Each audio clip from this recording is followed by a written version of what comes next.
Steve Giguere has experienced a wide breadth of technologies throughout his career, spanning the aero, telecoms, and automotive industries, improving quality, safety, velocity, and efficiency. After spending many years as a solution architect specializing in Kubernetes security and establishing DevSecOps best practices for enterprise CI/CD pipelines, he's currently a cloud security advocate with Prisma Cloud by Palo Alto, specializing in cloud and application security. Steve joins us to discuss cloud application security, the complexity that it brings, how it changes security, and predictions on how it will change the industry over the next 5 years. We also introduce a new lightning round of questions with Steve as our first volunteer. We hope you enjoy this conversation with Steve Giguere. The Application Security Podcast is brought to you by Security Journey. Arm your developers with engaging secure coding lessons developed with input from leading application security experts. Security Journey offers responsive developer training plans that integrate with your existing AppSec testing tools to identify and address vulnerabilities in your own code. Visit securityjourney.com to try our training today.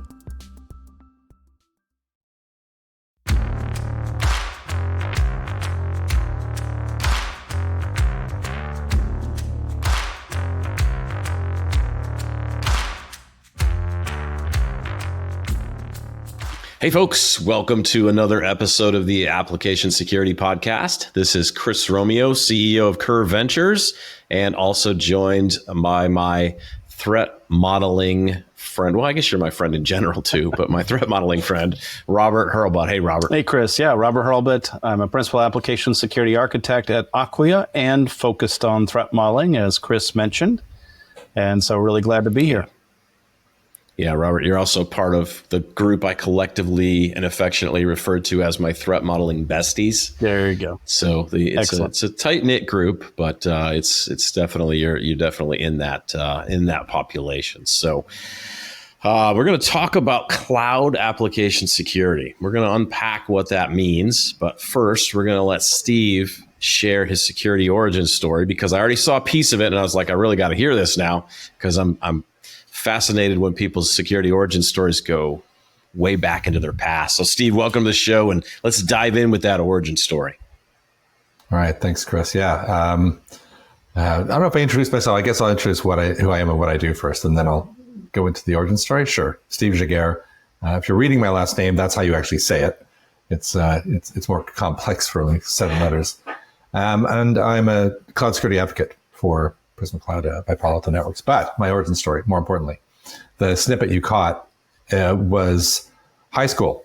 So this is going back to the 80s, unfortunately. And I was lucky enough to have a learning system which was Unix based.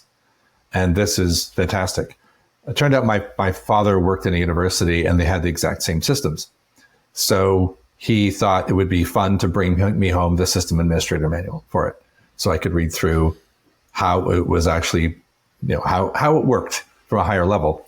Totally fascinated. Saw a few observable flaws. And back then, security wasn't all that good. So it was relatively easy to elevate my privilege from just a student to the teacher, and just, my lack of imagination of a 16-year-old, just to see whether this really worked. I changed everyone's password to Peaches, which was the name of a dog. And sure enough, the teacher couldn't log in. Nobody could log in. Class was canceled. In my mind, I was a little bit of a hero. And I stupidly told someone that I did this, which then got back to the teacher, which got back to the principal, which then got me temporarily thrown out of high school and banned from the computer room entirely, which you would think would have put a dent in my, computing career at early stages. But the same father who gave me the book thought this is ridiculous. So he campaigned and said, you can't deny him an education. So they sent me to adult high school at 16. And the adult high school happened to be teaching C programming. So that's like throwing gasoline on a fire. And so began my career in coding and my interest in security. Back then, though, there wasn't like you could get into security. The 80s and 90s were just like, let's just churn out largely embedded systems and C code. And so I spent the 90s basically writing code, transitioning from C to C++ to Java. And then crossing all sorts of different industries. I mean, I was in the aerospace industry for a while, where if it doesn't work, planes crash. That's real bad. So I got quite into quality, and then got into telecoms, and then from there into automotive, and then back into quality, which is how I ended up in the early days at Coverity, which was a static analysis tool, and now acquired by Synopsys. And then through Synopsys encountered the full spectrum of what was considered application security back then, because we had acquisitions like Black Duck, we had Codenomicon, those are the fuzzing experts that found Heartbleed, and then started in Cigital. So we had Cigital individuals, we had Gary McGraw and John Stephen, suddenly were part of the team. We were all about BSIM and building security in, and that progressed for quite a while until I worked. Well, I encountered situations where nothing we did worked, and largely this was the cloud. So the cloud containers, Kubernetes was being introduced. Why on earth people were using Kubernetes in 2017 blows my mind, because it was a disaster back then. Nevertheless, it was happening, and it struck me as interesting, and I felt like already then I felt, okay, we need a new approach to this. This is weird. And then went from there into cloud and container security companies, eventually landing at another startup called Bridge Crew, which focused on cloud and infrastructure as code security, which was then swallowed up once again. This seems to be a common theme with me, by a rather behemoth of a security company, which is where I've landed now. And I am now in I mean, this is a sneak preview, but we're actually in the process of changing our entire division to be the application security division. So that was not as short as I meant it to be. I apologize for that. Maybe we can post edit some. No, it's good. I always love to hear. I love to hear people's origin stories and how the different connection pieces came together. And you mentioned kind of a flash from the past here. The name Codenomicon. Like I was at Cisco and we were a big, I think we were Codenomicon's first gigantic customer. And so they would always have us out. They used to do that event at Black Hat. It was called Codenomicon. And that was one of my first big speaking engagements I ever did. A friend of mine from Cisco and I opened for Bruce Schneier. So Bruce Schneier was the primary keynote, and they put us up before him. And so that's my claim to fame in security, that I once opened for Bruce Schneier in Vegas. All right. Nice. Let's talk about cloud application security, though. Cool. Yeah. So, Steve, this term, putting this all together, cloud application security. So, what is that? Yeah, I don't know that it's a thing yet. I would like it. It's almost like DevSecOps. I would rather the security was already there in DevOps, and so that the word didn't have to exist. But maybe it sounds a little bit forced, but it's a way of suggesting that perhaps application security needs a slightly reordered or reimagined perspective. If we're being cloud first or cloud native, maybe the order of operations or maybe the hierarchy of importance of what we're doing in terms of application security might actually be a little bit different than what we have considered to be important previously. I mean, I can go way back, and if I think of the way that Synopsys, when I was there, constructed their application security platform, the first thing they did was go out and buy a SaaS platform. They figured that was the fundamental. It had to be there, and this is what everyone considered step one of application security. And I were to wonder, if someone were to build a cloud application security platform from scratch, what would be the first thing they would go and get? Would it still be SaaS, or would it be something completely different? And this is where I would argue that it wouldn't be.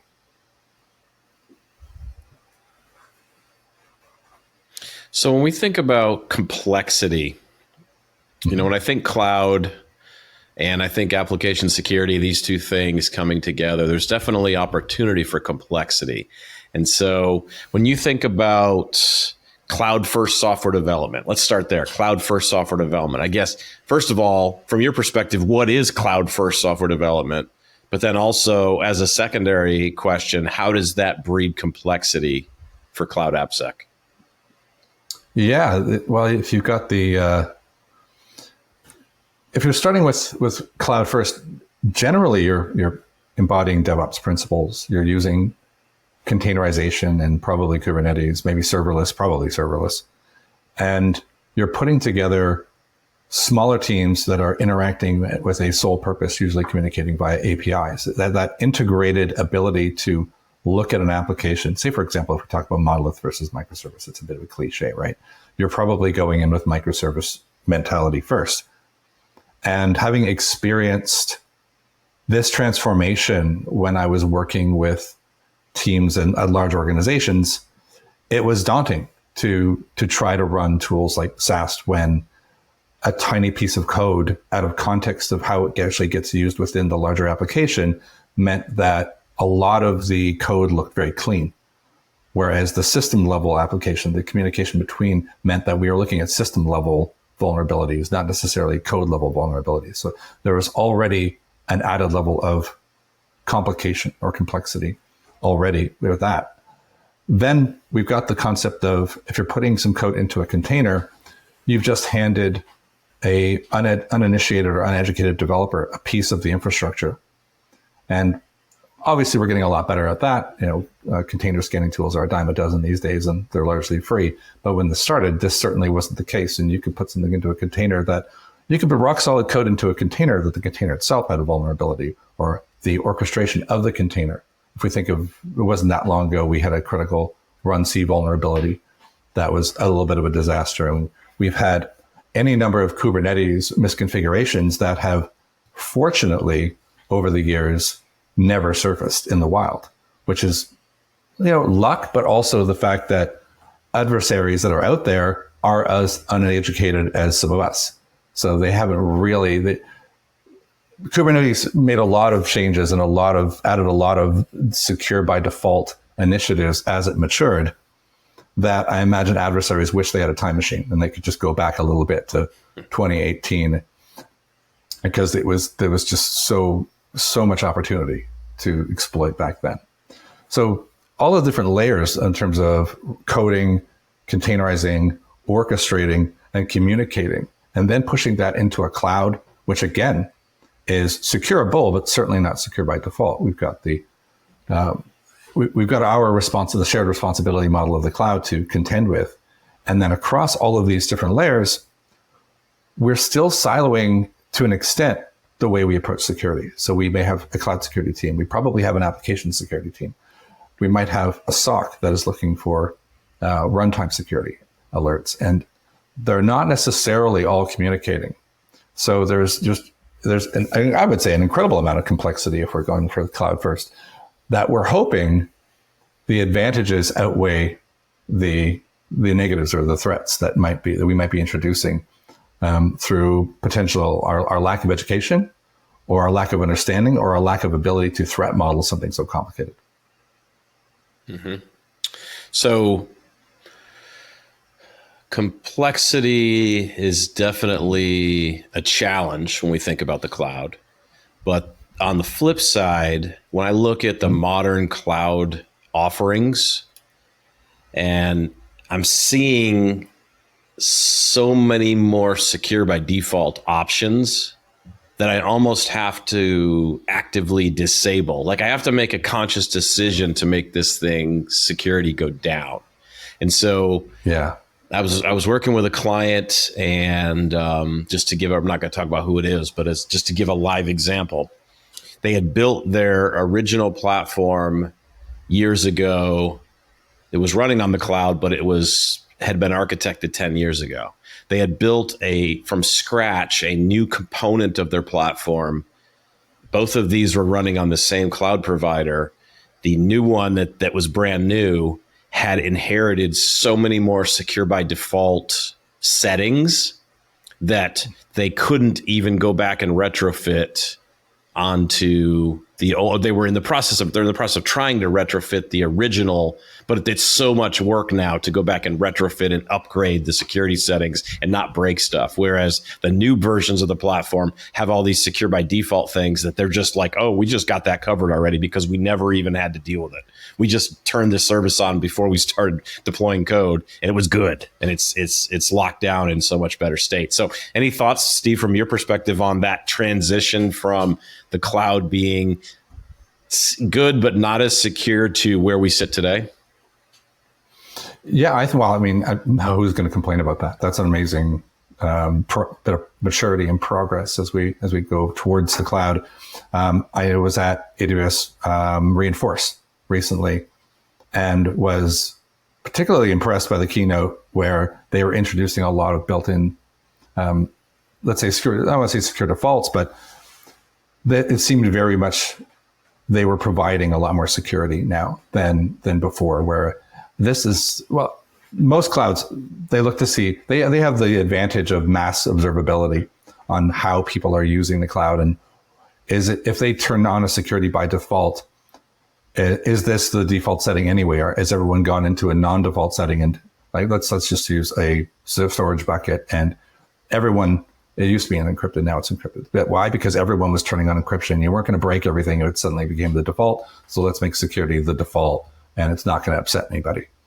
And we're moving towards that, which is amazing. Now, that's not the be all and end all of security, but it's certainly a huge advantage in terms of maturity. I think in terms of complexity, it does mean you need to understand what the defaults are when you're implementing something that's about to be deployed to the cloud. You need to understand, is this secure by default? Was it last year? And it adds a level of complexity in terms of just keeping up. And there's already enough to keep up with in terms of security and writing code for the cloud already.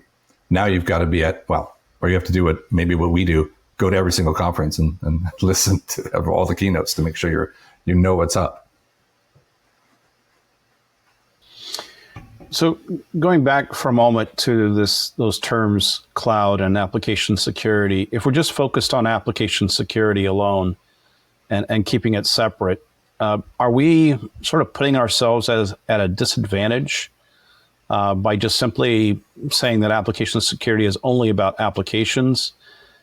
And along with that, if we also think about the cloud-centric and security around that, do we need new personas? There's this idea of security personas around application security. Do we need new ones if cloud is in the mix? I think it's possible. Well, that's a good question, actually. I like the idea of there being new personas. But definitely, I think, to go back to the original point of the question, are we putting ourselves at a disadvantage? I think we are. We're actually not taking advantage of the potential context of our application. If there's let's say there's a SAST finding that could be cross-site scripting or something, or the old classic SQL injection, which I realize is not number one anymore, but nevertheless, an oldie but a goodie. But we can trace the reachability of that finding via integration with our cloud observability. So say if we're deploying our cloud as entirely through infrastructure as code, which would be a wonderful place to be at. And we've got our application, and we understand our Kubernetes is being deployed via manifests. Essentially, we're in a wonderful world of everything as code. If there's an ability to take the context before it's even deployed, so we're not even in cloud yet, and we can see that a vulnerability is reachable, that is a huge advantage. If we can combine all the different elements of what maybe used to be considered InfoSec to use that to define the reachability of AppSec, then I guess my modern argument of cloud application security is that, well, then that's still application security. So now do we include the infrastructure as code? Do we include all of those other elements that our application runs within because it helps us in application security? Is that now application security?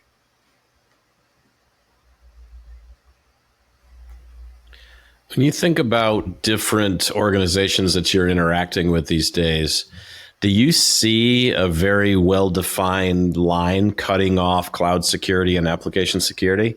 Because when you were talking about the modern application is containers, it's orchestration, it's infrastructure as code, I guess in my mental model, I think of all of that as application security. I don't think of a delineating point where, no, that's a cloud security problem on the side. But I also don't work in a big company anymore. Like I used to work in a big company, but I don't. And so I guess I've lost perspective on, is there a hard line? And I just maybe don't know about it anymore. Yeah, it's interesting to say that, because I think you hit the nail on the head there. The smaller the company, the more they get it. The more that there is an understanding that everything is code. So the infrastructure or the Terraform or the CloudFormation, whatever it is that I'm building, I'm going to run it through some form of static analysis. I'm going to check its references to make sure that if it's referencing a dependency, am I checking that dependency for third-party vulnerabilities? Am I pulling third-party modules in terms of Terraform? So do I consider those secure? Am I running to even extend it, am I running a GitHub workflow? All right, well, my GitHub workflow references a container. Am I scanning the container that referenced by the GitHub workflow? Am I using a GitHub action? Does that GitHub action use actions? How far am I considering my application? Where does it end? It's a bit of a turtles all the way down kind of scenario where we need to look at the entire thing. And the younger and the more startup-y the company that I'm encountering, the more they say, yes, of course, this is what we're doing. We're going to make sure that the entire application is secure all the way from the inception of the concept all the way to its running environment in the cloud. This is application security. Now, however, the larger the company, I used to specifically work in the financial sector. That was turning the Titanic sometimes to try and get the one team to meet the other team. I have been in many rooms where I'm meeting, because we've requested representatives from, a DevOps representative. We need somebody who understands application security. We need somebody who builds and secures your cloud. And they're all shaking hands at the same time I am. I'm thinking, have I just introduced you all? This is weird. And red flags are going. So it almost seems that it is to do. We all know big companies move slowly, and I think there's an evangelism or a bit of socializing the idea that these teams need to almost be integrated by default. They need to follow that DevOps model and say, well, application and infrastructure have combined in DevOps. Maybe we need that happening in security. We don't have a name for it yet, but something that makes us work more as a team. So is that kind of is that where you're directing us, or where you're kind of aiming at here? Because I feel like we've defined cloud application security. We've talked about some of the things that breed complexity and some of the challenges that exist there. But I guess now, as somebody yourself who's thinking about this a lot, is kind of pushing this in the industry, what are we supposed to do with it now? What's your dream end goal of 5 years from now? You're looking back and you're like, this and this happened, and I'm so happy because cloud application security is a thing now. That's cool. Yeah. All right. Well, I think of it in terms of, if I had a clean slate, and this is often what you see when you're dealing with smaller companies, and why I think smaller companies are doing such a good job of it. If I'm constructing, how is my application going to go from its idea to its destination? I'm going to have a platform team. Perhaps it's going to enable that. Maybe I'm going to use GitHub. Maybe I'm going to use, I don't know, something internal, Jenkins, goodness forbid. Maybe a pipeline of some sort is going to be constructed that's going to carry my application out. My first application security job would be to ensure that I actually built a pipeline that isn't going to be the problem. And that, for me, that's now step one. I want to make sure that I'm building a secure delivery mechanism, and I've ticked all the boxes, and I've got whatever tools or automation in place to make sure that isn't going to be the problem. As we have seen over the past few years, there's been a few, let's say, attacks or breaches that have been tampering with software in transit. And I think this is now very much on all of our radar. So if I was starting from scratch, that would be the methodology, is to make sure I've got a solid pipeline. And then I would go back, to make sure that it was going to go to a solid destination. But I would have to do that via infrastructure as code. So actually, I'd be shifting all of this left to make sure that I'm building something and I'm creating a culture of security with my developers, which is a whole other conversation, I'm sure, with training and understanding that we're going to start running software, but that software we're creating is going to have infrastructure as code in it. It is going to have application code. It is going to have serverless functions. And all of these pieces are going to interact via different methods of permissions, least privilege, and secure communications. But because we're doing it all as code, let's make sure that we've got something that's secure by default as early as possible. And we have that. We're lucky enough to have all of those tools in place. I mean, I was actually, interestingly, I was looking at something which I haven't played with yet. There's a new language, which is, I think it's called Wing or something. I can't remember, but you actually write infrastructure as code and application code in the same language. And it auto detects and creates least privilege IAM policy. Like it sounds bonkers, so I want to play with it. But to me, those kind of abstractions are where I think we're going to end up going, where we're looking as left as possible, so that when we reach runtime, our security operations centers are less obsessed. We're less flooded with alerts and noise, and we're getting contextual risk alerts. That if that was where we were in 5 years, I'd probably be out of a job. Well, that's always what we're trying to do. We're always trying to put ourselves out of a job. That's right. The funny thing is, I've been doing security for 26 years, and I'm still here. And I probably got 26 more years at least. And then there's going to be a new set of problems here. But so if I was to sum up what I heard you say, though, let me kind of read back to you what I think you're saying cloud application security is, just to confirm. So cloud application security is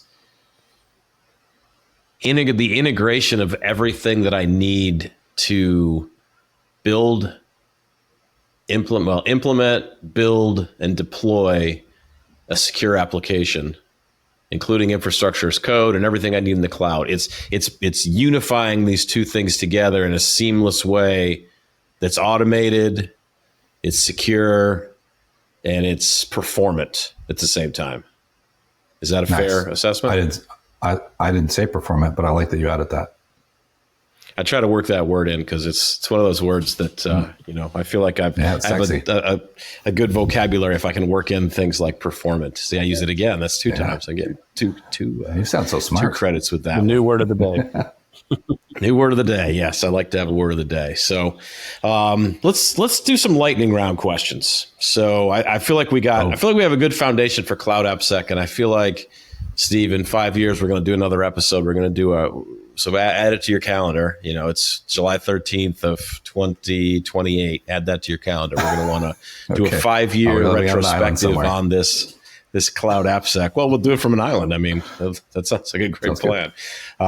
So we'll definitely. We'd love to circle back with you in the future, though. And it's always, with a topic like this, it's always fun to do a retrospective and say, well, did things happen as we thought they were going to, or did things go completely different? But let's do some lightning round questions. Robert, I'll give you the first lightning round question. Now, we're going to try to hold you to like a minute, Steve, on each of these questions. So that's the fun of the lightning round. It's going to be snappy, and here we go.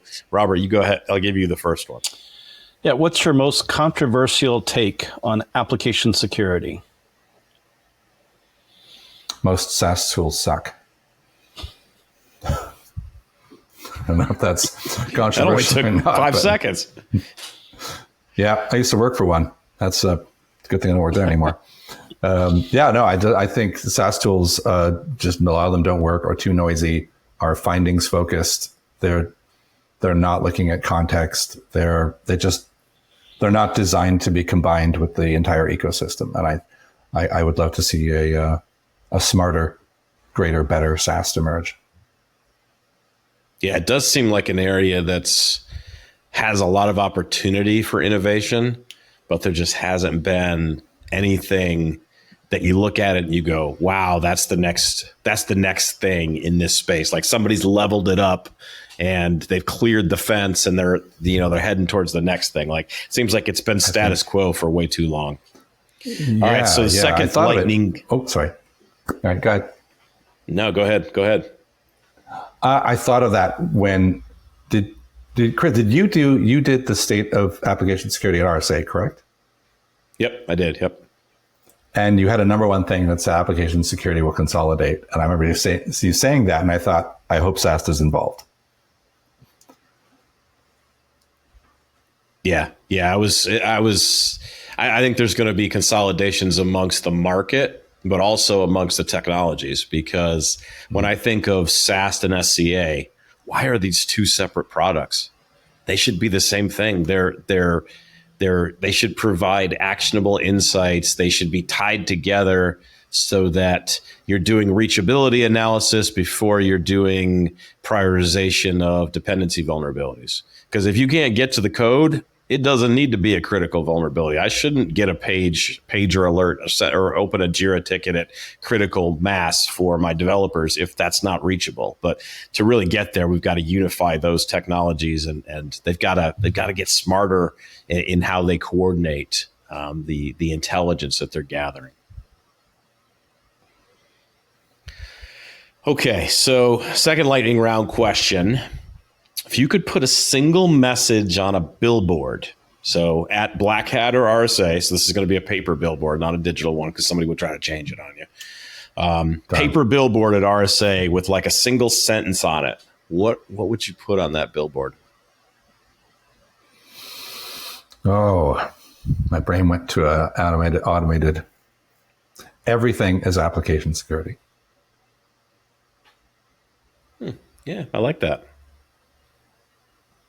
Yeah, definitely good. Cool. What's your most recommended book about security? My most recommended book, it